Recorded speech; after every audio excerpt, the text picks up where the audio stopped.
ውድ ቻናላችን ቤተሰቦች እንኳን ወደ ቻናላችን በደህና መጣችሁ። አሁንም ሊቨርፑልን በተመለከቱ ዘገባዎች ተመልሼ መጥቻለሁ። በሰዓት የምንመለከታቸው ሊቨርፑሎች በክረምቱ የዝውውር መስኮት 5 ቦታዎችን ለማጠናከር እቅድ ይዘዋል እየተባለ ይገኛል። እንደዚሁም ከተለያዩ ተጫዋቾች ጋርም ስማቸው እየተያያዘ ይገኛል። በተጨማሪም ዴቪድ ሊች በሰጠው አስተያየት ሃርቪ ኤሊየትን በውሰት ውል መስጠታቸው ስህተት ነው እያለን ይገኛል። እነዚህን በቆይታችን የምንመለከት ይሆናል። እስከ መጨረሻው ደቂቃ ድረስም አብራችሁ ቆይታችሁ እንድትከታተሉት ያላችሁን ሀሳብ አስተያየት እንዳለ ኮሜንት ሴክሽን ላይ በመጻፍ እንድታሳውቁኝ ሰብስክራይብ፣ ላይክ፣ ሼር እያደረጋችሁም የቻናሉ ቤተሰብ እንድትሆኑም በአክብሮት እጠይቃለሁ። አሁን በቀጥታ ወደ ዘገባዎቹ የምናቀና ይሆናል። አብራችሁን ቆዩ። በመጀመሪያ የምንመለከተው ዴቪድ ሊች የሰጠውን አስተያየት ይሆናል። በሰጠውም አስተያየት እኔ እንደማስበው ከሆነ ሃርቪ ኤሊየትን በውሰት ውል መስጠታቸው ስህተት ነበረ። በተለይ ደግሞ በዚህ ሲዝን ሊቨርፑሎች እያሳለፉት ያለውን ነገር ስንመለከት ያለውን ክፍተት ስንመለከት ሃርቪ ኤሊየትን በዚሁ በሊቨርፑል ቢያቆዩት ኖሮ የተሻለ ነገርን የተሻለ ጥቅምን ይሰጣቸው ነበር ብዬ አስባለሁ። በተለይ ደግሞ ያለፉትን ዓመታት በሊቨርፑል የነበረውን ቆይታ ከተመለከታችሁ ሲሰጥ የነበረውን ጥቅም ከተመለከታችሁ በዚህ ሲዝን በስኳድ ውስጥ ይዘውት ቢሆን ኖሮ የተሻለ ነገርን ለክለቡ ማድረግ ይችል ነበረ ብዬ አስባለሁ የሚል አስተያየቱን ሰጥቷል። በተጨማሪም በሰጠው አስተያየት በእርግጥ አሰልጣኝ አርነ ስሎት ሃርቪ ኤሊየትን ብዙ አልተጠቀመበትም። እንደዚሁም በአሰልጣኙ ዘንድም የታሰበበትን ያህል ደረጃም ይደርሳል ተብሎ አልታመነበትምና በእነዚህ ምክንያቶች ሊቨርፑሎች ይሄንን ተጫዋች በውሰት ውል መስጠታቸው ያን ያህል የሚያስገርም አይደለም። ምናልባትም ትክክል ናቸው የሚያስበልም ውሳኔም ነው የወሰኑት። ነገር ግን ደግሞ ይህንን ሲዝን ከተመለከተን ሊቨርፑሎች ያጡትን ነገር ከተመለከተን የጎደላቸውን ነገር ከተመለከተን ሃርቪ ኤሊየትን ማቆየት በቡድን ውስጥ ጥቅም ይሰጣል እንጂ ጉዳት አለው ብዬ አላስብምና ሊቨርፑሎች ይህንን ተጫዋች በውሰት ውል መስጠታቸው ትክክል ነው ብዬ አላስብም። እንደዚሁም ደግሞ የውሰት ውሉንም ስንመለከት ደግሞ ሃርቪ ኤሊየት በጣም የተጎዳበት የውሰት ውል ሆኖ ነው የተመለከትኩትኝ። በጣም አስከፊ የሚባልን ጊዜ ነው እያሳለፈ የሚገኘው። እንደዚሁም ከጥቂት ወራቶች በፊት ነበረ አሰልጣኝ ኡናይ ኤምሬም ሃርቪ ኤሊየትን በቋሚነት ማስፈረም እንደማይፈልጉ የተናገሩት። በዛ ምክንያትም ደግሞ ብዙ የመጮቻ እድል እንደማይሰጡትም ቀድሞ ነበረ የተናገሩትና ሊቨርፑሎች በጃንዋሪ ዝውውር መስኮት የተለያዩ ውሳኔዎችን ማስተላለፍ ነበረባቸው። ከአስቶን ቪላዎች ጋር ተነጋግረው ወደ ሊቨርፑል የሚመለስበትን መንገድ መፈለግ ነበረባቸው። ያንን አለማድረጋቸው በጣም ትልቅ ስህተት ነው። በተለይ ደግሞ ተጫዋቹ በጣም ቴክኒካሊ ጎበዝ የሚባል ተጫዋች ነው። ለቡድንም ከፍተኛ ጥቅም የሚሰጥ ተጫዋች ነው። ነገር ግን በዚህ ሰዓት በዚህ ሲዝን በጣም የባከነ ተጫዋች ሆኖ መመልከት ችለናል። እንደምታስታውሱት በክረምቱ የዝውውር መስኮት ይህንን ተጫዋች ለማስፈረም አርቢ ሊፕዚንጎችም ከፍተኛ ፍላጎት ነበራቸው። ምናልባትም ወደዛ አቅንቶ ቢሆን ኖሮ ለተጫዋቹም ጥሩ ይሆን ነበር ብዬ አስባለሁ። በእርግጥ አሁንም በክረምቱ የዝውውር መስኮትም ሊቨርፑሎች ያቆዩታል ተብሎ አይጠበቅም እና ምናልባትም ወደ አርቢ ሊፕዚንግ ሊያቀና የሚችልበት እድል አለ የሚል አስተያየቱን ሰጥቷል። በተለይ ደግሞ ይህንን አስተያየት የበለጠ የሚያጠነክረው ከጥቂት ቀናቶች በፊት ምናልባትም ባለፈው ሳምንት የወጡትን የተለያዩ መረጃዎች ከተመለከታችሁ ሊቨርፑሎች ያን ዲያሚንድን ከአርቢ ሊፕዚንግ ለማስፈረም ፍላጎት አላቸውና እሱንም ለማስፈረም ደግሞ ዋጋ ማሽቀነሻ አድርገው ሃርቪ ኤሊየትን ለአርቢ ሊፕዚንግ ለመስጠት አስበዋል የሚሉ መረጃዎችን እየተመለከቱ ነው የምንገኘውና ምናልባትም እንደዚህ አይነት ነገሮችን በክረምቱ የዝውውር መስኮታችን እንደዚህ አይነት ልውውጦችን ልንመለከት የምንችልበት እድል አለ። ሊቨርፑሎችም ሃርቪ ኤሊየትንና ተጨማሪ ብር ለአርቢ ሊፕዚንግ ሰጥተው ያን ዲያሚንድን ሊያስፈርሙ የሚችልበት እድል አለ ተብሎ ይጠበቃል። በዚህ ዙሪያ ያላችሁ ሀሳብ አስተያየት እንዳለ ኮሜንት ሴክሽን ላይ በመጻፍ አሳውቁኝ። በመቀጠል የምንመለከተው ስካይ ስፖርት ይዞት የወጣውን ዘገባ ነው። እንደ ስካይ ስፖርት ዘገባ ከሆነ ሊቨርፑሎች በክረምቱ የዝውውር መስኮት 5 ቦታዎችን ለማጠናከር እቅድ ይዘዋል እያሉን ይገኛሉ። አያይዞም ይዞት በወጡት መረጃ መሰረት ሊቨርፑሎች ልክ እንዳለፈው የክረምቱ የዝውውር መስኮት ሁላ በሚመጣውም የክረምቱ የዝውውር መስኮት ቢዚ ይሆናሉ ተብሎ ይጠበቃል። የሚሸጡትም ተጫዋች ይኖራል፣ እንደዚሁም ደግሞ ወደ ክለባቸውም የሚቀላቀሉት ተጫዋች ይኖራል። በሊቨርፑል በኩል ግን 5 ቦታዎችን ነው በዋነኝነት ለማጠናከር እቅድ ያዙት። እነዚህም ቦታዎች ደግሞ የቀኝ ፉልባክ ቦታ፣ የግራ ፉልባክ ቦታ፣ የመሀል ተከላካይ ስፍራ፣ የተከላካይ አማካኝ ቦታ እንደዚሁም ደግሞ የአጥቂ ስፍራ ቦታው ነው ይጠናከራል ተብሎ የሚጠበቀው። በተለይ ደግሞ አንዲ ሮበርትሰን በክረምቱ ክለቡን ይለቃል። ስለዚህ የእሱን ምትክ የግድ ማምጣት መቻል አለባቸው። ያንን ቦታ ከቨር ማድረግ መቻል አለባቸው። እንደዚሁም የቀኝ ፉልባክ ቦታውን ከተመለከታችሁም ተጫዋቾች በተደጋጋሚ ጉዳት እያስቸገራቸው ነው የሚገኘው። በተለይ ደግሞ ኮነር ብራድሊ በጉዳት ምክንያት በጣም ብዙ ጨዋታዎች አምልጠውታል። እንደዚሁም በክረምቱም ወደ ሊቨርፑል የተቀላቀለው ጀረሚ ፍሪምፖንግም ከአንድም 2-3 ጊዜ ጉዳት ሲያጋጥመው መመልከት ይችለናል። እንደዚሁም ደግሞ ተፈጥሯዊ ወይም የቀኝ ክንፍ ተከላካይ መስመር ተጫዋችም አይደለም ጀረሚ ፍሪምፖንግ። እንደዚሁም ደግሞ የቅርብ ጊዜያት ጨዋታዎችን ከተመለከታችሁ አሰልጣኝ አርነ ስሎትም ጀረሚ ፍሪምፖንግን በቀኝ ክንፍ አጥቂነት ነው እየተጠቀሙት ያሉትና ምናልባትም በእንደዚህ አይነት ሚናው የሚቀጥል ከሆነ የግድ የቀኝ ፉልባክ ቦታው መጠናከር መቻል አለበት። እንደዚሁም የመሀል ተከላካይ ስፍራው ላይ ኢብራሂማ ኮናቴ በሊቨርፑል ይቆያል አይቆይም የሚለው ነገር እስካሁን ድረስ አልተረጋገጠም። በእርግጥ በቅርብ ጊዜያት የወጡትን መረጃዎች ከተመለከታችሁ በሊቨርፑል የመቆየት እድሉ ከፍተኛ እንደሆነ ነው እየተዘገበ የሚገኘው። ነገር ግን ደግሞ ፊርማውን እስከሚያኖር ድረስ እርግጠኛ መሆን አይቻልም። ስለዚህ እሱ የሚለቅ ከሆነ የእሱ ቦታ መጠናከር መቻል አለበት። እንደዚሁም ደግሞ እሱ ባይለቅ እንኳን ራሱ ጆ ጎሜዝ ክለቡን ይለቃል ተብሎ ነው የሚጠበቀው። ስለዚህ የጆ ጎሜዝን የሚተካ ተጫዋች ማምጣት መቻል አለባቸው። እንደዚሁም የተከላካይ አማካኝ ቦታውንም ስንመለከት ሊቨርፑሎች ስፔሻላይዝድ ያደረገ የተከላካይ አማካኝ በክለባቸው ውስጥ የለም። በእርግጥ ዋታሮ ኤንዶ አለ። ነገር ግን ደግሞ እሱ በክረምቱም ሊለቅ የሚችልበት እድል አለ።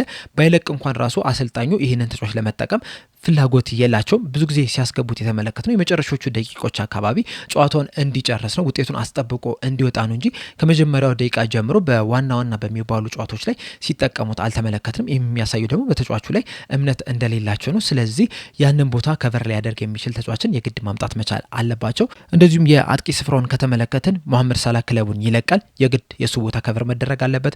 ፌዴሪኮ ኬዛም ክለቡን ሊለቅ የሚችልበት እድል አለ። እንደዚሁም እንዳጠቃላይም ደግሞ ያ ቦታም የአጥቂው ስፍራ ላይ መጠናከር መቻል አለበት። የክንፍ ተጫዋቾች የግድ መምጣት መቻል አለባቸው። በተጨማሪም ሂጉ ኤኪቲኬም ጉዳት ላይ ነው የሚገኘው። በሚመጣው ሲዝንም ሙሉ ለሙሉ ወደ ጨዋታ ይመለሳል ተብሎ አይጠበቅም። ምናልባት ወደ መጨረሻዎቹ አካባቢ ወደ ሜዳ ሊመለስ ይችላል። ነገር ግን ደግሞ ከጉዳት እንደመመለሱ መጠን ምርጥ ብቃቱን ያሳያል ተብሎ አይጠበቅም። ስለዚህ ያንንም ቦታ ከቨር ሊያደርግ የሚችል ተጫዋችን የግድ ማስፈረም መቻል አለባቸው። ሊቨርፑሎችም እንግዲህ እነዚህን ቦታዎች ለማጠናከር እቅድ ይዟል። ከዚህ በተጨማሪም ግን ስድስተኛ ቦታ ላይም ሊያተኩሩ የሚችሉበት እድል አለ። በተለይ ደግሞ አሊሰን ቤከር በሊቨርፑል የማይቆይ ከሆነና ክለቡን የሚለቅ ከሆነ የግድ ያንን ቦታ ለማጠናከርም በድጋሚ ወደ ገበያው ሊወጡ የሚችሉበት እድል አለ። እናንተስ እነዚህ 5 ቦታዎች ላይ ማንን ቢያመጡ ነው ሊቨርፑሎች የበለጠ የሚጠናከሩት ብላችሁ ታስባላችሁ? ሀሳብ አስተያየታችሁን እንዳለ ኮሜንት ሴክሽን ላይ በመጻፍ አሳውቁ። ቅድም እንዳልኳችሁ እንግዲህ ስካይ ስፖርት ይዞት ወጣው ዘገባ መሰረት ሊቨርፑሎች በክረምቱ ቢዚ ይሆናሉ ተብሎ ነው የሚጠበቀው። ተጫዋቾች ያስፈርማሉ፣ እንደዚሁም ተጫዋቾች ይሸጣሉ ተብሎ ይጠበቃል። በዚህ ሰዓትም ስማቸው ከተለያዩ ተጫዋቾች ጋር እየተያዘ ነው የሚገኘው። ከነዚህ ተጫዋቾች መካከል ደግሞ አንደኛው የበርንማውዝ ተጫዋች የሆነው ማርኮስ ሴኔሲ ነው። ይህ ተጫዋች እንግዲህ ከጥቂት ሳምንት በፊት ሊቨርፑሎች እየተከታተሉ እንደሆነ የተለያዩ መረጃዎችን ስንመለከት ነበረ። አሁን ላይ ማቴዎ ሞራቲ ይዞት በወጣው ዘገባ መሰረት ከሆነ ደግሞ የሊቨርፑሎች እዚህ ተጫዋች ላይ ያላቸው ፍላጎት በከፍተኛ ሁኔታ ጨምሯል እያለን ይገኛል። ይህ ተጫዋች እንግዲህ 28 ዓመቱ ላይ ነው የሚገኘው። እንደዛም ቢሆንም ግን በበርንማውዝ በጣም ድንቅ የሚባል እንቅስቃሴን ማድረግ ይችላል።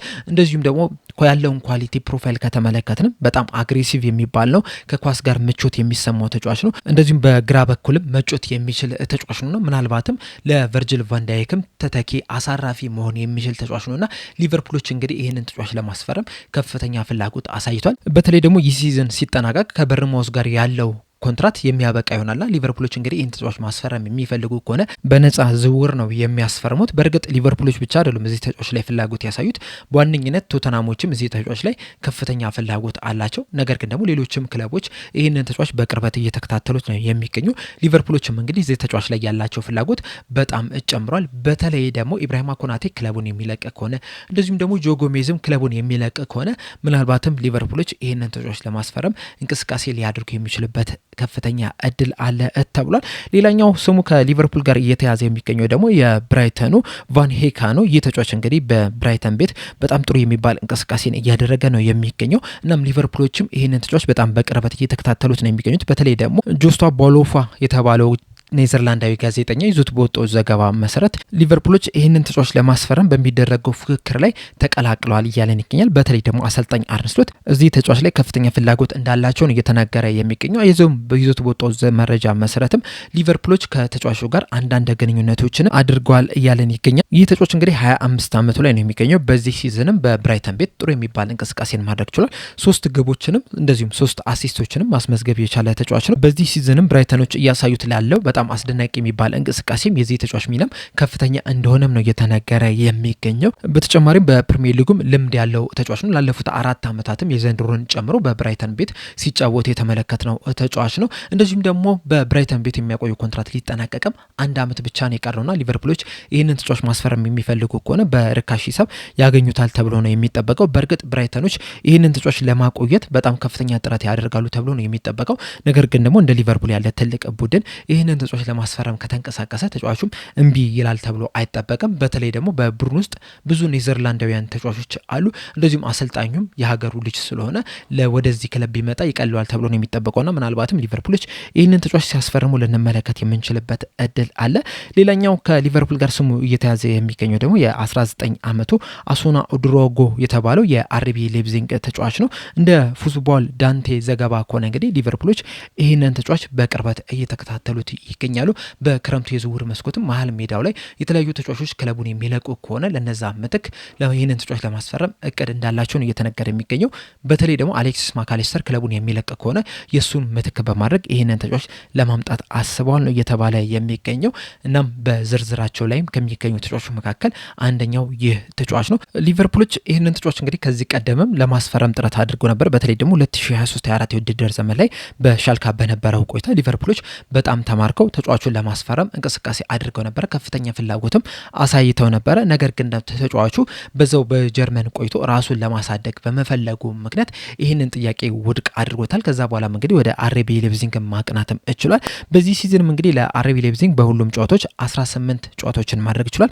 በእነዚህም 18 ጨዋታዎች በአጠቃላይ 801 ደቂቃ መጮት ሲችል 3 ግቦችንና 4 አሲስቶችን ማስመዝገብ የቻለ ተጫዋች ነው። በአጠቃላይ እንግዲህ በ114 ደቂቃዎች ውስጥ አንድ ጎል አስተዋጽኦ ወይ ጎል ወይም ደግሞ አሲስት ማድረግ የሚችል ተጫዋች ነውና በጣም ትልቅ ተስፋ የተጣለበት ተጫዋች ነው። ሊቨርፑሎችም እንግዲህ ይህንን የ19 ዓመት ወጣት ተጫዋችን ለማስፈረም ፍላጎት አሳይተዋል እየተባለ ይገኛል። እንደዚሁም በመረጃዎቹ መሰረት ሊቨርፑሎች ይህንን ተጫዋች ለማስፈረም እስከ 40 ሚሊዮን ዩሮ ለማዘጋጀትም እንዳሰቡም ነው እየተነገረ የሚገኘው። ነገር ግን ሊቨርፑሎች ይህንን ተጫዋች ከማስፈረማቸው በፊት ሊመልሱት የሚገባ ትልቅ ጥያቄ አለ።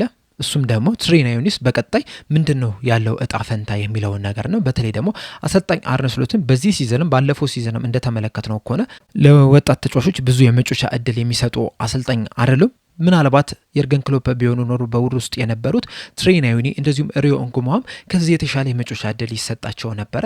ነገር ግን አሰልጣኝ አርነ ስሎት ያንን ነገር ያደረጉ አይደለም የሚገኘውና ይህንን ተጫዋች ማምጣቱ ራሱ ምንድነው ጥቅሙ? በተለይ ደግሞ ትሬና ዩኒ በዛው በክለብ ውስጥ እያለ የተሻለ የመጮቻ እድል ማግኘት እያለበት ብዙ የመጮቻ እድል ያልተሰጠው ተጫዋች በክለብ ውስጥ እያለ ይህንን ተጫዋች ጨምሮ ማስፈረም ያን ያህል ጥቅም አለው ብዬ አላስብም። በመጀመሪያ በዛው በክለብ ውስጥ ያሉ ተጫዋቾች ላይ መፍትሄ መፈለግ መቻል አለባቸው። ትሬና ዩኒ በቀጣይ በሊቨርፑል ቤት እድል የሚሰጠው ከሆነ ከዚሁ ከሚቀሩት ጨዋታዎች ጀምሮ በቀጣይ ሲዝንም የተሻለ የመጮቻ እድል ሰጥቶ ወደ ዋናው ቡድን ውስጥ እንዲገባ ማድረግ ነው ዋነኛ ታርጌታቸው መሆን ያለበት።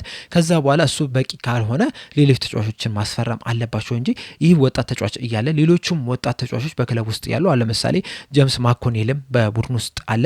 በቀጣይ ዓመትም እንግዲህ በውሰቱ ሊሰጣል ተብሎ አይጠበቅምና እነዚህ ሁለት ወጣት ተጫዋቾች እያሉ ሌሎች ተጫዋቾችን ከሌላ ክለብ ከፍሎ ማምጣት ያን ያህል ትርጉም ይሰጣል ብዬ አላስብም። እናንተስ በዚህ ዙሪያ ያላችሁ ሀሳብ ምንድነው? ሀሳብ አስተያየታችሁን እንዳለ ኮሜንት ሴክሽን ላይ በመጻፍ አሳውቁኝ። ለአሁን ግን እኔ እዚህ ላይ አበቃው። እስከ መጨረሻው ደቂቃ ድረስ ስለተከታተላችሁኝ ከልብ አመሰግናለሁ። በቀጣይ በሌላ እስከምንገናኝ ድረስ ሰብስክራይብ፣ ላይክ፣ ሼር ማድረግ እንዳትረሱ። ቸር ያቆየን።